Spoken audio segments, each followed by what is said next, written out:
Та бүхэндээ энэ өдрийн мэндийг хүргье. Монголоо ярьсан Монгол цуврал ярилцлагынхаа энэ удаагийн дугаард соёлын тэргүүний ажилтан за урлаг судлалын доктор, соёл урлагийн их сургуулийн багш Бат төгс багшигаа урьж оролцуулж байна. За тэгээ бид хэд өнөөдөр бол ерөнхийдөө морин хуурын орчин үеийн чиг хандлагын талаар ярилцъя гэсэн ийм бодолтой байгаа. Тэгээд энэ өдрийн мэндийг хүргье Бат төгс багшаа. За та бүхэнд энэ өдрийн мэндийг хүргэе. Танд энэ өдрийн мэндийг хүргье. Тэгээ бидний урилгыг хүлээж авсан Бат төгс багштай нийт одоо тархан суугаа монголчуудынхаа өмнөөс манай Монголоо ирсэн монгол соёлын контентийг үргэлж хүлээж авдаг үзэгчдийн өмнөөс одоо талархаж байгаа илэрхийлье. За тэгээ ер нь одоо морин хуур хөгжмийг сонирхдаг одоо тоглохыг хүсдэг хүмүүсийн та одоо нэлээд их болж байна л да. Тэгэхээр ерөнхийдөө та одоо жишээлх юм бол морин хуур хөгжим манай уламжлалт энэ хөгжим маань яагаад ингэж их хүмүүсийн сонирхлыг татдаг болов? Ямар учраас энэ одоо их цар хүрээн ингээд өсөөд байна гэдэг дээр та ер нь юу гэж бодож явдаг вэ? За нэгдүгээрт би морин хуур хөгжмийн түүхийг нэг давчих юм билээ. Ярьчих гэж бодож байна. Морин хуур хөгжмийн уламжлалт бол мэдээж бидний мэддэг эртний нүүдэлчдийн хөгжим. Гэрийн суурмал орчинд тоглогддог байсан. Гэрт тоглогддог гэсэн хөгжмийн зэмсэг. Ширэн цартаа морин хуур гэж хөгжим. За үүгээр бид нэр 1962 онд зөвлөлтийн Денис Ярова гэж зөвлөлтийн хийлийн мастер байдаг хүн л дээ. Их алдартай хийлээ.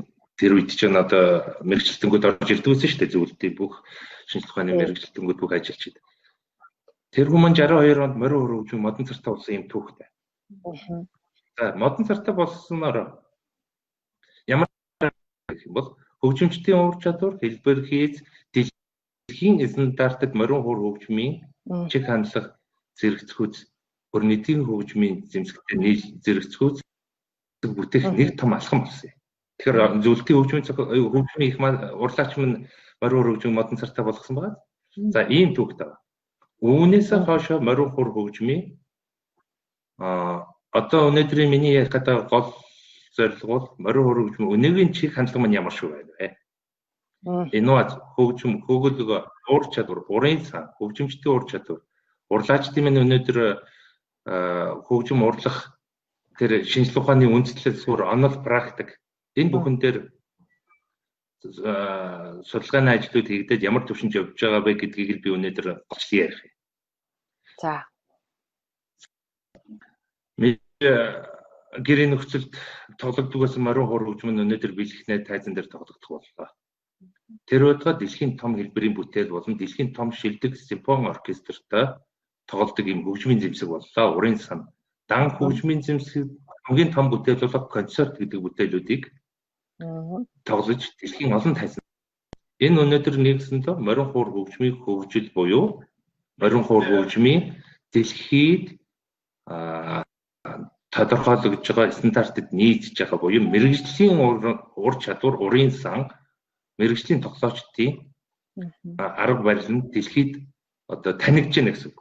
Тэгэхээр би юу гэж хэлэх гээд байна вэ? Морин хуур хөгжмийг дэлхийн хөгжим болохын тулд морин хуур хөгжмийг бид нар дэлхийн хөгжим болгохын тулд дэлхийн хөгжмийг судалж байж энэ зэрэгцгүүц морин хуур хөгжмийг дэлхийд таниулна.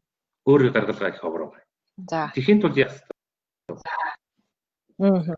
Дэлхийн хөгжмийг яаж авчулсан хэдэн мянган жилийн түүхтэй гэдгийг судалж байж морин хуур хөгжмөөр энэ судалгаанийг тавих тийм шинэ ололт амжилт туршилтууд юу байна гэдгийг ирж хайж орчин цагийн хөгжмийн урлаач нар болон хөгжимчид бүтээлдээ буюу урлаг эрдэмдээ шамдаж энийг оруулж байгаа.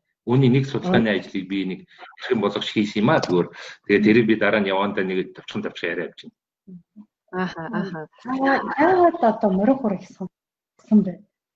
Тэр их санаа үнцэн болгоод одоо бусдад түгээхдээ ийм сайхан бахархалтай ийм одоо мэрэгжил хийх үү тийм үү? Энэ зүйлийг сонгосон байна. Морин хуур хөгжим гэдгийг ерөнхийдөө би 90 онд хөгжим мужийн коллежид орсон хүн л дээ.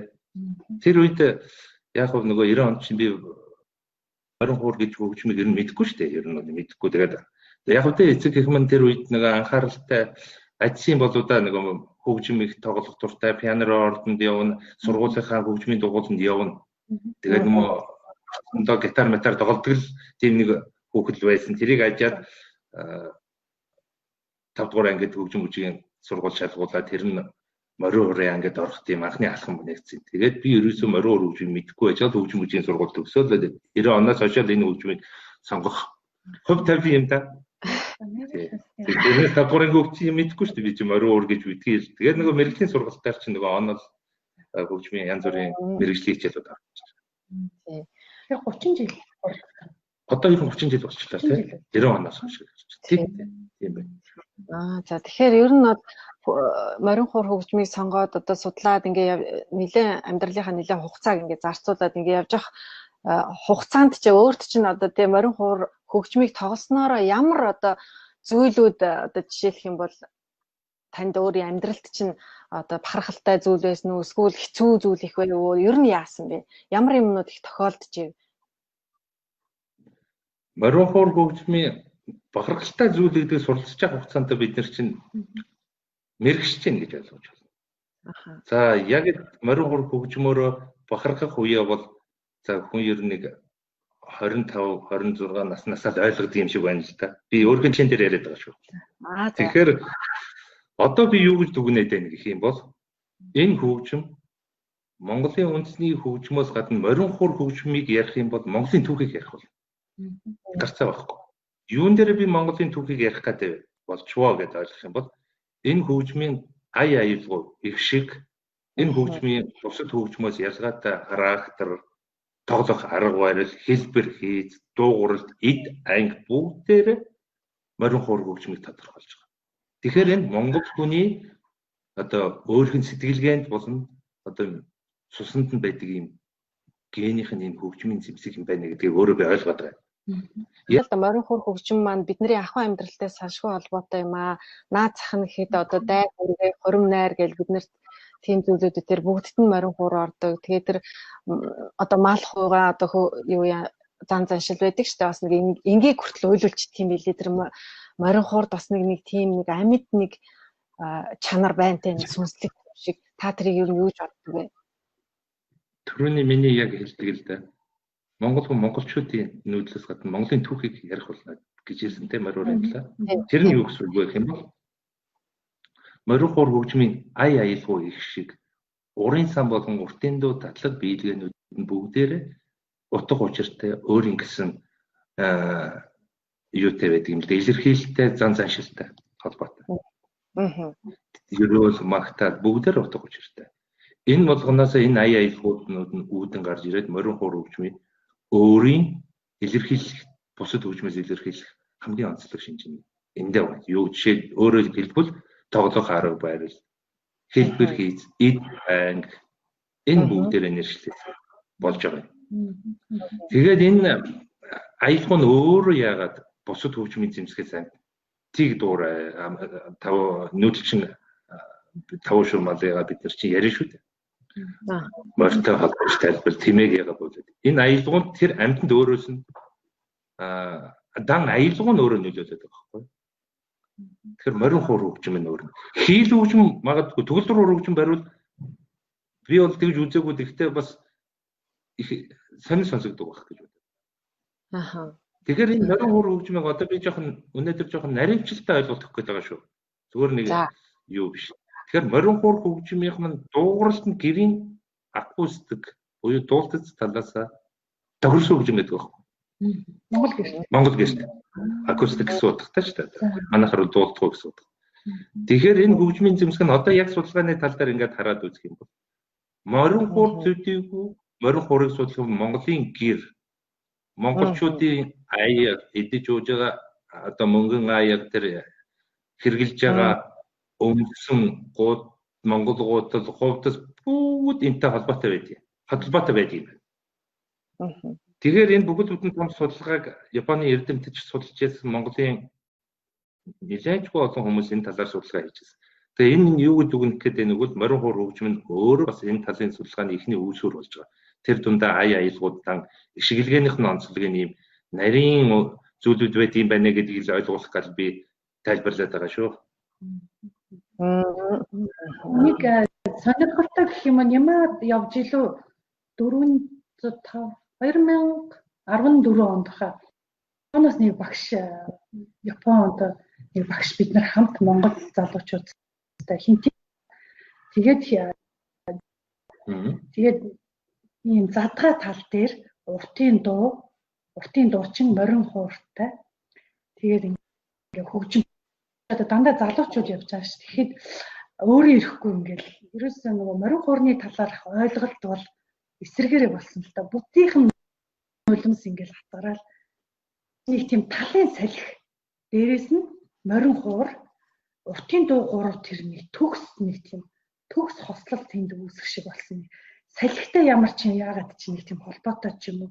Тэгээ тэнд байсан залуучууд яасан бэ гэхээр манай автийнхныг л яриад юм л да. Аралт манай бид хоёрын ангийнхан баггүй.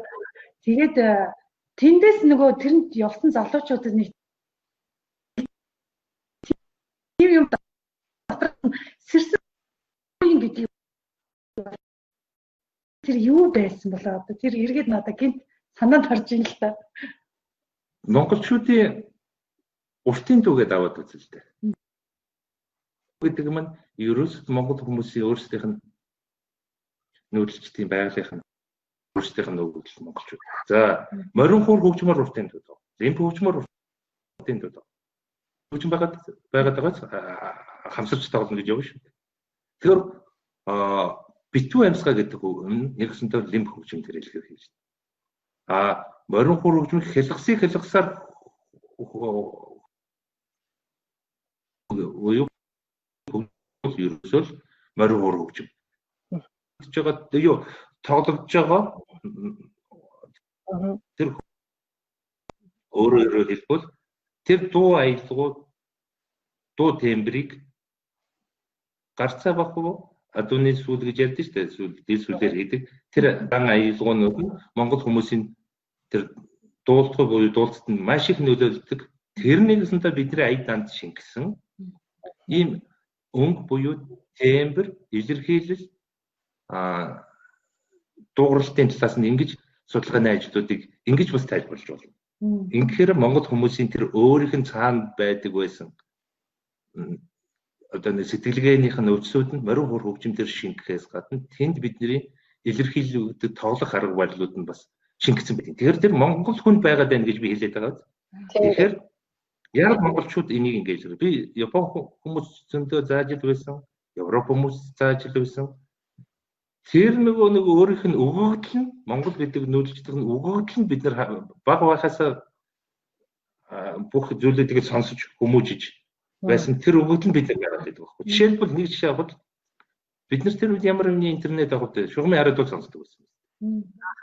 За тэр үеэр чинь шугамын хараадуугаар чинь тэр өсөөсөө тэр аялгуунууд чинь бид нар шингэсэн байдаг шүү дээ. Уртын дуул юм шүү дээ. Ямар нэгний одоо энэ хип хоп, рок, мок гэж байх үү. Тэгэхээр чинь тэр үеийн нөгөө анхны жишээн дээр тэр бидний аялгуунд өсөөсөө орой болохоор бид нар шугамын хараадуугаар сэргээс учраас тэр аялгуунууд нь шингэсэн байна.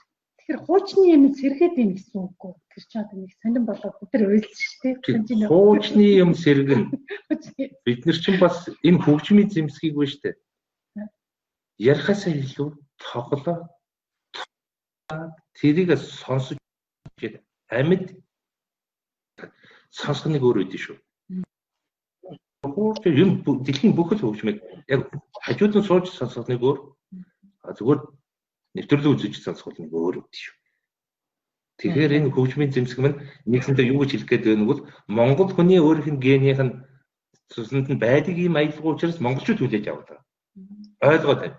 Европын хүн бол тэр хөгжмийн зэмсгийг гайхаад байдаг байхгүй юу? Энд чинь нэгсэнтэй Европод чинь нөгөө хөгжмийн зэмсгээ яаж тоглоод байгаа юугаар бүтээгдсэн ямар хэлбэр хийцтэй энэ чинь ямар дууралтай сонио хөгжим бэ гэж харна. Бид нар болохоор тэр аялгаунд биднэрт ингээд шингээд байдаг. Багаргаад байдаг. Тэр чинь үндэсний хөгжмийн зэмсгийнх нь өөрийнх нь тэр характер нь тэр байхгүй тоглоод бүх. Тэгэхээр магадгүй хэл үгний Европоос сонсоод уйлна тий. Хөгжмийн монголчууд бол морин хуур мөрөө багран хятад улс маань бас магадгүй хөргөө үндэсний дан аясуугаараа уурж хүмүүжсэн. Тэгэхээр энэ бол дандаа ололт амжилтууд бидний бахархал гэхээс өөр арга байна. Тийм байна. Одоо үед тэгээ ер нь энэ морин хуур хөгжмийг бас олон улсын тэмцээн чиг зохиогдож байгаа шиг байна. Тэгээд бас сонирхон суралцагч хүмүүс бас нэлээд болж байна тий. Одоо түрүүний миний яг ярих гэдэг сэдвчнээс одоо энэ л чиглүүлж байна л да. Морин хуур хөгжмийг дэлхийн хөгжмөнд бид нэр таниулах үүрэг биднэрт байгаа. Нэгдүгээрт ямар үүрэг вэ? Уран бүтээл, урын сан сайжруулах. Дэлхийн түвшинд. Хоёрдугаарт ямар үүрэг вэ? Тоглогчдынх нь ур чадварыг сайжруулах. Гуравдугаарт ямар үүрэг вэ? Хөгжим урлаачд минь хөгжмийн зэмсгээ шинжлэх ухааны үндсэн дээр суурилуулж Европын хөгжмийн өрнөдийн хөгжмийн зэмсгүүдийг судалж тэр суурин дээр бид энэ зэрэгцүүд морин хуур хөгжмийг бүтээх асуудлууд одоо судалгаанд орж байна. Энэ нөгөө нэгсэнтэй инновацийн одоо гол зорилго. Тэгэхээр бид нар өнөөдөр ганцхан морин хуур хөгжмийг морин хуур гэдэг талаас нь яриад байгаа биш. Өөр энэ бүтцэн юу юм бэ? Яагаад дуурайд байдгийг? Яагаад 62 онд Денис Ярваг зөвлөлтийн их мастер маань энэ морин хуур хөгжмийг ийм хэлбэр хийтэй хийцсэн юм бэ гэдэг талаас нь нарийн ойлгох юм бол бид нэр гадаадд байгаа болон дотоод байгаа монголчууд маань өөрсдөө бас нэг жоохон тайлбар ихтэй болох болов гэдэг үгнээс би морин хуур хөгжмөөр харж байна. Тэгэхээр энэ талаас ганц хоёрхан минут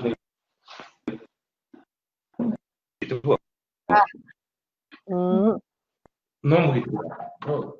Морин хуур хөгжмийн ном. Одоо нөгөө бидний яриад байгаа адууны сүлж шүү дээ. За энэ бол мэдээж хөгжлийн инновацийн үзэд морин хуур хөгжмийн ном энэ иргэдэг зүйлтэй. За энэ чанга сулалдаг зүйлтэй. Тэгэх. За энэ эп код буюу дуу цацруулах нүх гэж хэлж болно. Энэ вершн бас дууныхан цацарж байгаа энэ нүх гэж хэлж болно. Apple гэж юу гэсэн бэ? Ямар учиртай үг вэ гэх юм бол форто буюу чанга гэсэн итал үг. За. Хөгжмийн net тамиран дээр ингэж байдгийг. За энэ зөвхөн энэ дээр хэд Германы патент, Италийн патент бүх олон улсын патентууд байна. Улсын патент болсон юм. Тэгэхээр зөвхөн энэ жишээн дээр тэр улс үндэстнийг өөрийнх нь патентууд улс үндэстний нэр хүндийг нэрж байдаг байна. Хөгжмийн зэмсэг. Тэгэхэд бол бид нэр энэ хөгжмийн зэмсгийг өөрсдөө зөв тайлбарлаж хэлж ярихгүй болохоор Европ хөгжим шиг дуурайд байна гэх. Харахгүй. Европ хөгжим шиг дуурайд байгаа хамгийн гол онцлог нь юу гэвэл хөгжимчнийх нь ур чадвартай холбоотой. Тэрнээс биш морин хуур хөгжмөөр гадаадын зохиол тоглож болохгүй гэсэн юм байхгүй. Болно. Гадаадын бодгоо дэлхийн бүх зохиолуудыг тоглоод бид нар чинь хөгжимчд маань гаргаад байгаа хэвээр. Олон дэлхийн хамсагтай. За хоёрдугаар. Энэ өөр арчутад иш чих шагналхан. Эднэр бүгдээр нэг стандартад орж ээж дэлхийн хөгжмийн өнөөдрийн дууралтыг гаргаж ирэх үндсэл нь болж байгаа юм. Ширэн цартаа хөгжим байж байгаад гэрийн нөхцөл тоглож байхад чийг авсан нөхцөлд манайхан ч өөр амьсгалтай улс шүү дээ Монголч. Ширэн сулрах асуудал байхгүй байдаг. Одоо ширэн гадаадын янз бүрийн улсад Япон, Чигтэй газар очихоор ширэн арьсан нэгсэндээ ингээд сулраад хөгөө алдах асуудлууд маш их гарч ирдэг учраас модон цартаа болгосон төвшилт юм байна. За энэ модон царны дотор царлуур буюу манайхаа хөгжимчдийн пүржийн гэдэг иданг байдгийг энэ дотор одоо харагдахгүй. Хоёрдугаар энэ дотор ахаад нэгэд анги байгаа тулгуур буюу дүүш гэж иданг.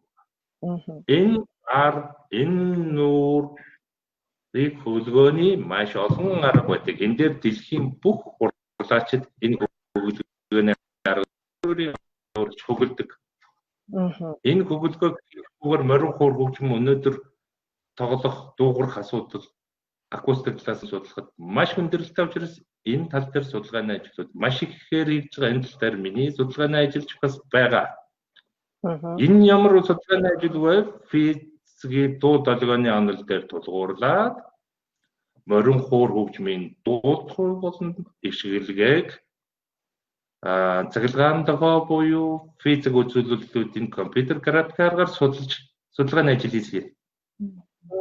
Ингэснээр энэ хөгжим нь дэлхийн хөгжмийн стандартад нийцхүүц хөгжмийн зэмсэг мөн гэдгийг л батлахын үднээс бид нэр хийх хэрэгтэй болчиход байна. Хоёрдугаар энэ хөгжмийн зэмсгийг стандартжуулах ажил өнөөдөр мэрэгжлийн урлаач, мэрэгжлийн хөгжимчид, мэрэгжлийн хөгжмийн зохиолчид бүх хүмүүсийн өнөөдөр бидний гол асуудал нь энэ байна. Нэгсэнтэй хэмжилт зүүн газар орж бид нэр энэ патентыг авах хэрэгтэй.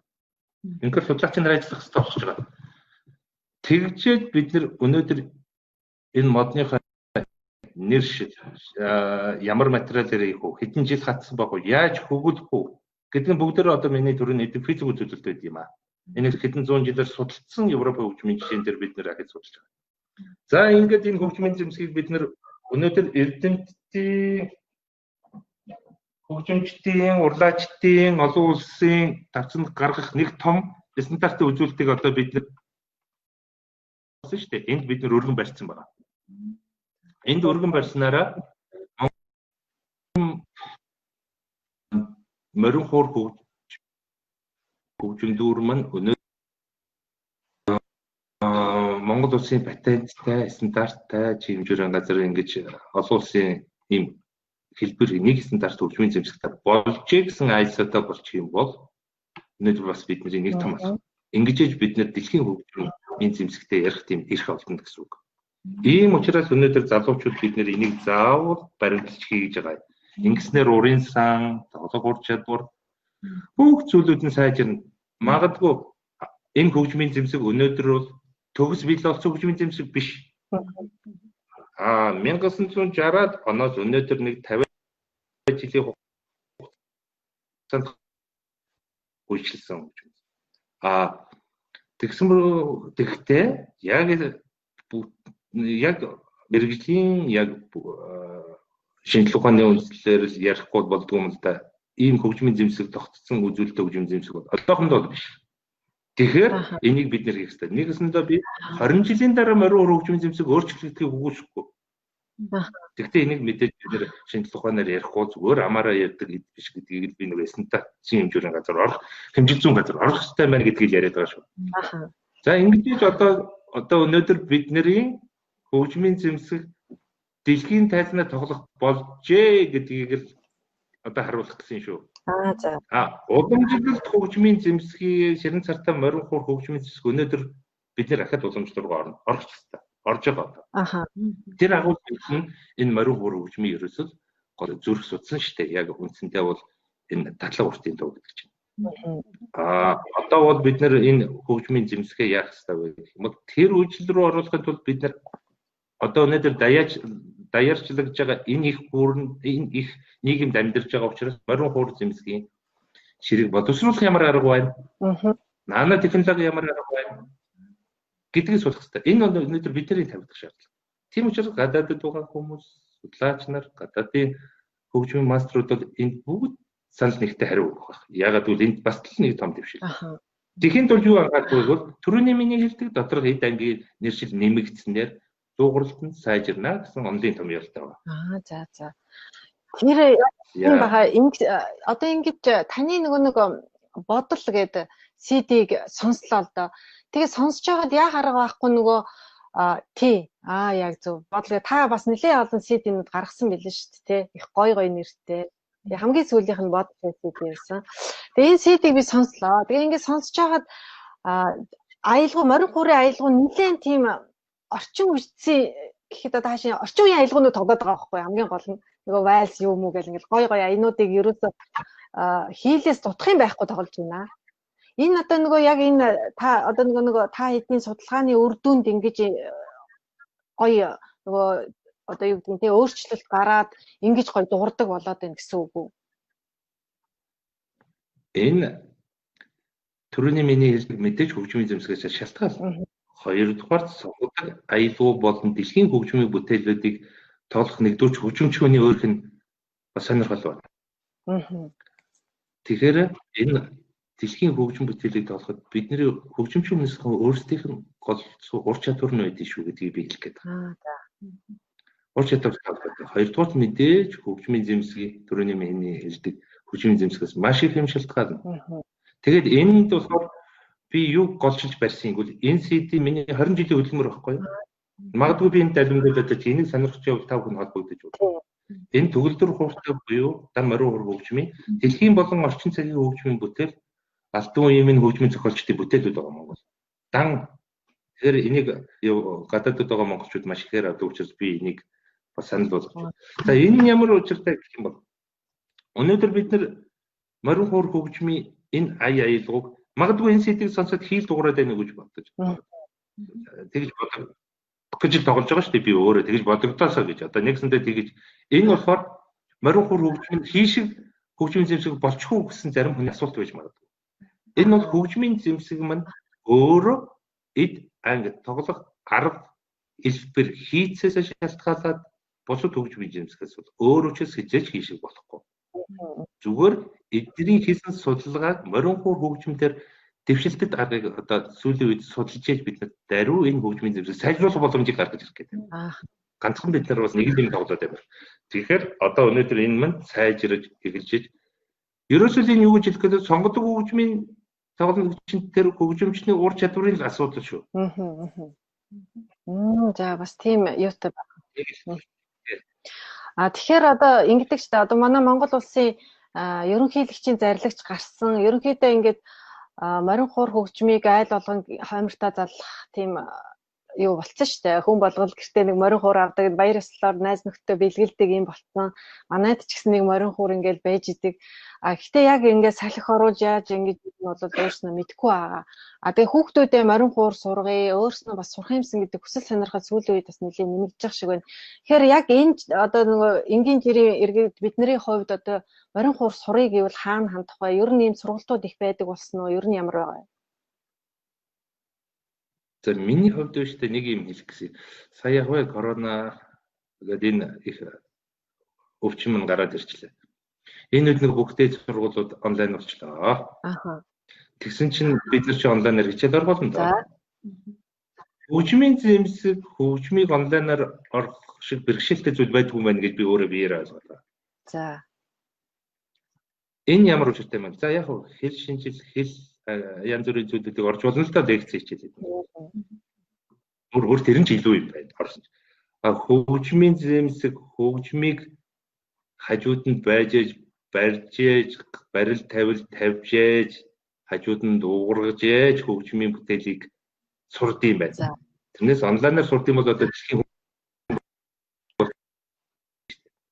тэгэхээр жоо хүндрэлтэй байдаг юм байна. Яг зүгээр анхан шатны зүйлүүдийг бол яг л хөв хүнээр очиж заалгачаад цаашлах жоохон гүнзгийрүүлэх дунд чатныхыг бол онлайнаар заагаад байж болд юм байна.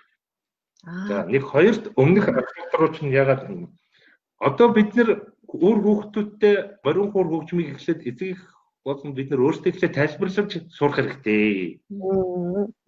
Сонсуулах хэрэгтэй.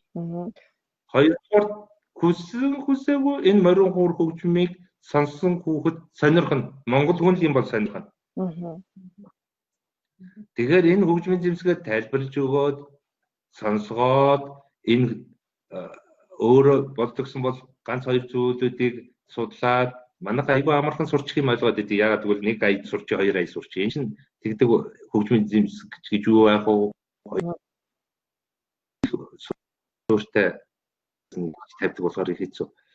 Тэгэхээр энэндээсээ далдах шиг бид нар гадаадд байгаа болон энд монголчууд бид өөрсдөө суралцах хэрэгтэй. Зөв тайлбарлаж, зөв сонсгож, багаас нь морин хур хөгжмийг сонсгоод ирэхэд одооны хамгийн гол онцлог зүйлүүд нь орчин цагийн залуучууд маань морин хур хөгжмийг сурах гэж, судлах гэж их ирж байна. Ялангуяа гадаад сурдаг оюутнууд. Энэ нь юу холбоотой юм бэ гэхээр магадгүй нэг оюутан маань надад ирсэлтэй өнгөр сүртэй. Гадаадын олон хүүхдүүдтэй нэг байранд амьдарч байна. Та надад 103 сар морин хур хөгжим заагаад өгөөч гэж байна. Тэгэхээр би оролдъё даа гэж бид шамдад суралцсан чинь тэр хүүхд маань Унгарын шүдний ангаас сурд юм л та шүдний мэрэгчлэр сурд. Тэгсэн чинь Европ хөгжмийн зэмсгийг гайхуулж байна. Хий төгөлдрөөр гитар, герман, англичуудад эцсэн гэж би Монгол морин хуур хөгжмийн зэмсгийг тайлбарлаж чадахгүй, тоглож сураачгүй, энийг мэдгэчгүй тайлбарлаж. Бид нэр онгороод урлагийн үзлэгээр дандаа идвэрээр авч. За над дээр 3 сар сурцсан юм а. Би онгорох гэдэг шүү. За. Төдөлгөө 9 сарын 25-нд над дээр мессенжер бичээд багшаа би өөрийнхөө сургуулийн урлагийн үзлэг 1-р авчлаа. Би нөгөө татлагаа сурчлаа. Татлагаа тоглолцлоо. Энэ морин хуур хөгжмийн чи эдгээр мэдих үтгийг мэдээлж байдаг юм байна. Яа. Бүр гайхаад юу нөгөө хүмүүс нагаад одоо би өнөөдөр сургуулийнхаа арга хэмжээнд гадаадын зочид төлөөлөгч ирэхээр морин хуур хөгжмөд тоглож байна гэж ярьж байна. Магадгүй энийг үзэж байгаа манай Шарманы бол Өнгөр улсаас харж явал мэдчихлээ баг. Тэгэхээр энэ юу гэж хэлдэг нэг бол өнөөдөр бид нар энэ үндэсний урлагаар бид нар хүсэн хүсээгүй цаг нь ирчихжээ. Яг үнэ. Яг хамгийн төгсгөлд би нэг ганц үг хэлэх гээд байна л да уучлаарай. Бас цаг минут нэг гайгүй байна уу? Гайгүй. Мэргэн хүү хэлсэн. Тийм уран зохиолч Дулумга. Минийхөө 3 жил юм. Минийхөө Монголын уламжлалт урлаг соёл дэлхийн хэмжээнд тавигдах дэлхийн хэмжээнд танигдах нь бол гарцаагүй. Дэлхий энэ бүх урлагийг үзээд дэлхийч багдаж магадгүй гэж хэлсэн байхгүй. Тэр үед нь би гайхчихсан. Ямар нэж дэлхий багдана гэж юу байх вэ? Дэлхий таньж гэж одоо бас холол багтаа гэж бодож байсан чинь хэлсэн юм. Тэгэхээр одоо нэгсэнтэй энэ агуу урлаг соёл бидний зан заншил уламжлал бүгдээр дэлхийд танигдах цаг нь ирсэн байна гэдэг нь одоо баталгаа болчихлоо. Тэрний нэг жишээ нь энэ манай хүн хамтлагч байна. Дэлхийн олон өнцөг болон бүрэл байгаа Монгол урлагийг зөвшөөрж байгаа маш олон хамтлагуудтай энийг дамжуулаад маш их урлагийн өндөр ажилт хүсье. Магадгүй миний мэрэгжил нэгтэй морин хуурч нар бол бид нэгэн зүгт зөв явж байгаа юм байна гэдгийг бас одоо бид юугаар нотлох гэдэг нь бол Америк, Герман, Япон дандаа олон улсын эрдэмтдийн хурал болж байгаа. Энийн нэг баримтууд нь бол байгаа шүү гэж хэлэх гэсэн. Багш нэг сонирхож нэг асуулт. Модон жил одоо гадаадаас монголчуудын олон соёлт гэр бүл гээд одоо үүсчихэд байгаа шүү дээ. Тэгээд гадаадад амьдарч байгаа монголчуудын хүүхдүүд Монголд зун ирээд хүүхдийн зовлон дээр маань ирээд тэгээд морин хуурын 3 багш ирээд өдрийн талал морин хуур заасныг 30-аад хүүхдэд тэндээс нэг 5-аас 7 хүүхэд 3 цагийн дотор нэг аялгауг ерөөсөө бүтэн татаад сурччихлээ. 30-аад хүүхдийн дундаас тэгээ энэ бол өөрөө цаанаасаа өгөгдөл байгаа юм байна гэдгийг харагдаж байгаа байхгүй. Энд дэр танд одоо яг энэ чинь юутай дөрөвний миний яг нуршаатаас өгчл үгээс юм. Энэ л дээ. Яг талд. Тий.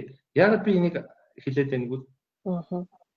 Дэлхийн олон хүмүүст морин хуур хөгжмийг би зааж ирсэн гэж хэлсэн шүү. Тэр мань ингээд нэг амархан сурчих чинээний гэж дотор бодно шүү дээ. Тэд нар чинь өөр ертөнцийн юм байхгүй юу? Тийм морин хуурч шаад өөр ертөнцийн юм. Одоо бид намайг өөр нэг үндэсний Туркийн нэг үндэсний хөгжим тавьчихвал би бол бүр гайхаад бүр одоо бүр юу ч бодоод байгаа ойлгохоор яг тэрнтэй ажиллах. Тэгэхээр монголчууд мань эхлээд сонсоод ирэхээр амьдаараа эхлээд сонсоод ирэхээр яг тэр орчинд нь сонсоод ирэхээр нөгөө сэтгэлгээ тархинд нь өөрийнх нь уламжлалт юм байна. Тэргээр ойлгож аваад тэр контакт нэгсэнтэй морин хуур хөгжмийн аяйлбуу домнолт гэж яриад байгаа ишгэлгээний нууц бас их домнолт байна шүү дээ. Энэ бүхэн ишгэлгээнүүд нь тэр хүний оюун санданд нөлөөлөд байгаа. Энэ нэгсэнтэй бидний өв эцгийн үлдээсэн бидний салшгүй өв соёл шүү дээ. Юу уламжилж ирсэн гарцаа байхгүй. Бид нар Монгол дээлээ өмсөд явахаар яадаг вэ? Дэлхийн үндэстэн өөрхөн үндэсний хувьцыг өмсгөр яадаг вэ? Ямар гоё байдаг. Тэр чинь угаасаа бидний бахархал. Тэгэхээр энэ нэг бахархал нь морин хуур хөгжим байгаас ч аргагүй гэдгийг зэдэг. Би гэдэг 5 морин хуур байсан. Тэгээ санаа ингээд тэр чинь зүгээр баг анх удаа зарим морин хуур харж байгаа хүмүүс тааш. Би нөө багш нар хуурдаад ирэнгуут ингээд хөөрөл хар аяндаа юм хөвгт чинь бүр ингэ. Яа тэр тийм үү хаашаа. Тийм. Монгол хүүхэд тэр тусмаа хөөмэ уртын дуу морин хуур хөгжмийг гайхамшигтай хурдан сурна. Тийм байлээ. Яста эргэтэй сурна шүү. Ер юмгүй тийм ингээ булаад морин хороо булаад. Энд чинь нэгсэнтэй одоо бидний одоо үр хөвгтөд үлдэх ганц эд хөрөнгө гэж хэлж болно шүү. Яагаад гэвэл бид нар түрүү та нэг морин хуур хөгжмөө өлгөчөө тоглохгүй байна вэ? Хуурдахгүй байна вэ? Яагаад байд юм бэ? Тэгэхээр бид нар ганцхан энэ хөгжмийн зэмсгийг хүндж дээж өмөртөө үлгэж залж ирэх бол мэдээж бид нар уламжлалт яасан. Одоо бид нар хэрэглээнд оруулах хэрэгтэй. Тэгээд ая дангаа бид нар өөр хүүхдүүдэд ойлгуулж өөр хүүхдүүдэд үлдээж дараагийн бидний үеийн залгамж халаанууд чинь тэд нар шүү дээ. Тэдний замыг зөв тавихынд бид нар тодорхой хэмжээний сургалт судалгааны ажил хийгээд байгаа зорилго нь эднэрт юм үлдээх гэдэг байгаа. Магадгүй 30 жилийн дараа морин хуур хөгжим нь өнөөгийн миний ярьдгаас өөр дэвшилтэд технологи ч юм уу дэвшилтэд зүйл рүү ороход бахархалтай хүлээж авах гэдэг байна. Тийм би нэг үндэсний морин хуур хөгжим төгс боловсрол хөгжмийн зэмсэг биш. Гэхдээ морин хуур хөгжмөс өнөөдөр бид нэр энэ хөгжмийн зэмсгийн дунд бусад хөгжмийн зэмсгийг бодох мэт морин хуур хөгжим нь маш их дэвшилттэй зүйлүүд нэмэгцээ гэж хэлгээд байна. Яг зөв. Оюутан байхад чи бид нар нөгөө тайлан тоглолт тавьдаг штэ анги болгоо одоо морин хуурын ангийнхан одоо бүжгийнхэн одоо өшөө бусад хөгжмийнхэн ингээл тавьдаг. Гэтэ миний хувьд бол морин хуур хөгжмийн ангийнхны тавьсан тайлан тоглолт бол одоо ч мартагддаггүй. Ингээл нөгөө нэг хоцлол тоглоод тэгжээс нь нөгөө бөөнөр ангиараа тоглоод нүрэглэл тэгээд тэр нөгөө миний сэтгэлийг маш их хөдлөжсэн байхгүй юу. Тэгээ би морин хуурд маш хайртай яа харахгүй нөгөө сонсоол нөгөө юу эргэс сэрэгдэг байхгүй юу. Тэгээ жанцсан нурангуй аянуудыг би бас их сонсох дуртай байдаг. Ер нь би биш ганцхан би биш бах. Энэ ер нь монголчууд бүгд тэрийг их сонсох дуртай байдаг. Морин хуурын аялгау сонсохоор нэг ажил сайхан бүтдэн штэ гэсэн. Ер нь тийм шүү. Би багшаараа нэг гоё ямар. Тий. Морин хуур хөгжмийн минь хамгийн гоё бахархах зүйлүүд минь өөрийнх нь урын сан болох энэ татлаг биелэгнүүд байдаг шүү. За. Морин хуурын татлаг. Уртын дуу өөрх нь гол энэ хөгжмийг бүтээгээд энэ хөгжмөөр тоглогдох хамгийн гол зориулалтын юм нь татлаг уртын дуу байхгүй юу? Морин хуур. Энийг зөв ойлгох хэрэгтэй. За яг инновацийн төвийн цаашлаад дэлхийн бүхэл юмыг тоглох ёстой хөгжмийн зэмсгэл юм бол тоглоно шүү дээ. Ганцхан тэгээд тэгвэл гол амин сүнс нь юм. Энэ хоёр хөгжмийг энэ хоёр уран бүтээлийг тоглох гэж урын сан зайжуулах энэ хөгжмийн зэмсэг бий болсон байхгүй морин хуур. Уртын дуу татлаг тоглох зориул. Тэр нь монголчуудын бид нар ахуй амьдрал бие биелгээ уртын дуучин энтэй холбоотой гэсэн. Тий, яг ингээд нөгөө цаг болж гард ирж штэ тий. Тэгснээрээ нэрээ тэгэхээр одоо энэ харагдаж байна. За багшны юугаар харуулад би энийг тэгэхээр одоо би эргээ батлах гэдэг шүү дээ.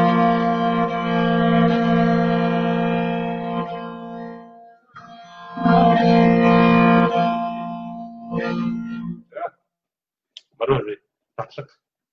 Морин яа гэж юм бэ?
За хураа. Хараа.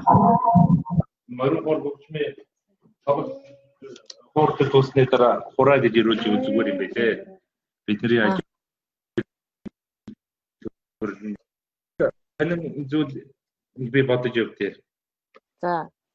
Морин хор хөгжмийн энэ татах энэ биелэг уртын туу тэр чи бүгд тэр өөрийнхөө сударч.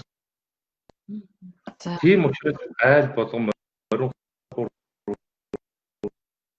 хөгжмийн гэдэг аялгуугаар домно гэж нэг юм байдаг байхгүй. Тэгэхээр тэр аялгуугаар домнсон зүйл чинь тэр домог түүх өөрийн гэрт нь амилж чинь гэсэн аялгуугаар дом. Тэр нэгсэндээ юу хэлэхээс уул усаа бид нэр төөл хайлж магтдаг.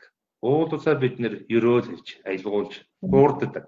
За тийм. Морин хуур, төмөр хуур, товшуур бүх төрлөөр бид нэр тоглож төөл хэлдэг. Эдгээр чинь бүгд аялгууны дом байдаг байхгүй. Тэгжээс тэр уул ус нь аялгуугаар дамжиж нэгсэндээ байгальтайгаа нийцэж цоор гэж бүх хөгжим аялгуун байгальтайгаа нийцэж яана л гэсэн үг. Тэгэхээр энэ аялгуугаараа домонжиж энэ аялгуун одоо айл гэрмэнд жавар нь өргөж яана гэсэн утгатай. Аялгуугаараа одоо их шиглүүлж яана гэсэн. Тэгэхээр би түрүүний хэлдэг эргээд ярихад морин хөгжмийн минь Монголын төвтэй холбогдно гэж юм. Одоо булган ширээний домог гэдэг чинь өөрийн домогтой судартай. Энэ саний морины явдал чинь өөрийн том төөлтэй, өөрийн том судартай бас л эртний. Энэ чинь үлгэр төөл гэдэг чинь бас л судар байдсан шүү дээ. Эртний манай өвчүүдийн судар байдлын түүхч байна, судалгаач байна. Гэгчлэн. За тэгээд одоо ганц зүйлийг би бас нэг мартаагүй дээр хэлж байна. Өнөөдөр Монгол улсын хэмжээнд морин олон эрдэмтэд гадаад дотоод эрдэмтэд суралцж байна. Өөр Монгол улсаа сая морин хор хөгжмийн цоор хөгжмийн зэмсгээр энэ өөрийнх нь их шиглэгээр домнох ямар арга байна гэдгийг тэр Эрдэнэ бүх гэдэг доктор маань хамгааллаа. Миний судалгааны зөв морин хор хөгжмийн дуудах бодлого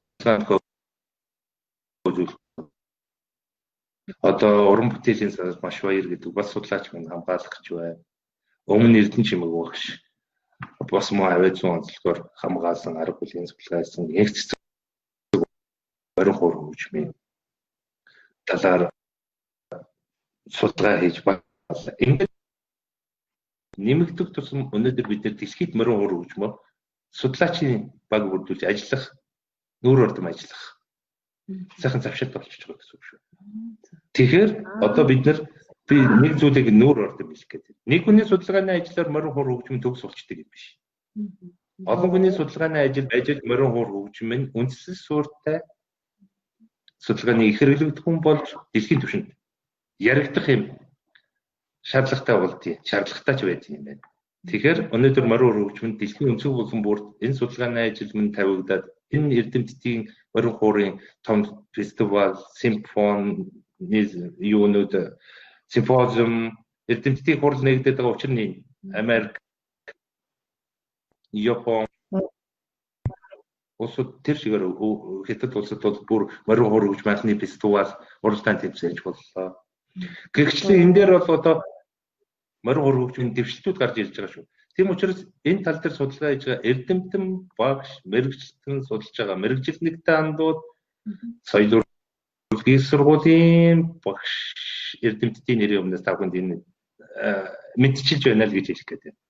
За баярлалаа. Үнэхээр таатай мэдээ байна шүү дээ. Одоо яа харахгүй бид нар ингэж өв соёл болсон тий энэ хөгжмөө дэлхийн түвшинд гаргаж ирж цааш өшөө хөгжүүлж инновацжуулж тийм ээ одоо ийм байдалд хүргэнэ гэдэг бол яа харахгүй энэ 90-100-да одоо тань шиг багшилж байгаа одоо тий судлаач хүмүүсийн хувь нэмэр маш хүчтэй нөлөөлж байгаа байхгүй. Та бүхний хийж байгаа ажлын үр дүнд одоо дэлхийн нийтийн хандлага морин хур хөгжмийг сонирхдаг болж байна. Одоо жишээлх юм бол хүмүүс морин хуураад тоглоод манай залуучууд чинь хөмийгөө хөмөйлөөд олон улсын нөгөө одоо Австралид үсттэй тий Got Talent гэдэг нэвтрүүлэгт ороод хүмүүсийг бишрүүлж जैन тэр одоо юу вэ тэнд баг би бол үзээд үзсэн ямар гоё аяыг тэгж хүний сэтгэлд хүртэл тоглож чадчихна. Энд чинь одоо та бүхний л бас нөгөө хийж байгаа ажлын үр дүн одоо түрүү ярьсан нөгөө хүү хамтлагийг тийм ээ хүү хамтлаг дэлхийгээр ингээд тоглолт хийгээд манай энэ Лондонд гэхэд 2 удаа ирсэн хоёулангийн тоглолтыг би үзсэн. Тэгэхэд нэр нь тэнд ямар олон хүмүүс жилээс жил нэр болгонд нь бүр цуглаад бүчээл тэр гоё морин хуур тэр хөгжмийг ямар гоё тоглож байна. Тэгээд тэр дуу хоолой бүгд ингээд цогцоороо одоо рок хөгжмийг сонирхогчдын дунд тийм ингээд бүр тэнд чинь маш олон одоо нөгөө дагагч нарыг бий болгоцсон ингээд bijсэн. Тэгээд үнэхээр Монгол энэ соёлоо дэлхийд түгээж ингэж багахан амжилтуудыг ингэж гаргахад хувь нэмрээ оруулж явж байгаа тань маш их баярлалаа. Тэгээд таны цаашдын ажил үйлс өндрөөс өндөр амжилт хүсье. Та тэгээд манай энэ ярилцлага цаг таваа зориулж ирсэнд маш их баярлалаа. Та одоо энд үзэл сууж байгаа тий гадаадд байгаа монголчууд мөн Монголдо байгаа монголчуудад зориулаад бас хэлэх үг байна уу? Төгсгөл болоод тийм ээ. Тавь. Яагаад тэгвэл би гадаадд суугаа монголчууд гэдэг чинь нэгсэндээ хөнлөмжийн нутаг усаа саналгүй яг уу. Хүний газар ажиллана гэдэг чинь бас эрдэм нам сурна гэдэг чинь л нутаг усаа санана гэдэг чинь монголчуудын маш нэг том боцлог шүү. За энэ юу морин хуур хөгжмийн минь өнөөдөр бид нэр за би түрүүн дадлаг тоглосоо одоо би юу тоглох гэдэг юм. За их дуртай илггүй. Шаргууч хөгжмийн зохиолч маань байд юм аа. За сэтгэлийн их шиг гэж. За. Энэ ямар учиртай вэ? Ямар учиртай вэ? Би өөрөө ч тоглох дуртай. Та бүхэн энэ ажил сонсоод аяндаа өөртөө ойлгоно доо.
За маш их баярлалаа.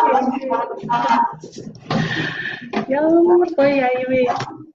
За Үнэхээр сайхан байна. Сэтгэл хөдлөл бүр энэ нүдэн анаа сонслоо шүү дээ би. Яг нэг Монгол нутагтаа очсон юм шиг надад аюу тийм нэг мэдрэмж төрөөд бүр баярлалаа шүү дээ. Гой санагдчихэв. Үнэхээр гой санагдчихэв. аялал гэдэг юм сэтгэлээс гардаг илэрхийлэл л дээ. Харин Тэр хүн гэдэг чинь сэтгэлийн амьтан. тийм байна. Тийм байна. Юм их сэтгэлтэй холбох их дуртай шүү. Тийм байна. За тэгээд За танд ажлын өндөр амжилт үзье. Бид хоёрын ярилцах цаг маань бас төгсөж байгаа шүү дээ. тий. За бидний урилгыг хүлээн авч хүрэлтийн эрдэм Батбс багштай баярлалаа. За ингээд таны цаашдын ажил үйл амьдралд чинь өндрөөс өндөр амжилтыг хүсье өрөөё. Бид нар бас ерөнхийдөө гэр бүлийг мэддэг найзууд байгаа. Гэр бүлийнх нь хүн миний найз. Тий. Тэгээд эйгүүдээ болон та хоёртаа амьдралд чинь сайн сайхан бүхнийг хүсье өрөөё. Маш их баярлалаа. Мөн цугаа туусмаг. Ажил төрөлд өндөр амжилт өөр хүүхдийн эрүүл сарвал байхыг ерөөлөг дэвшүүлье. За баярлалаа.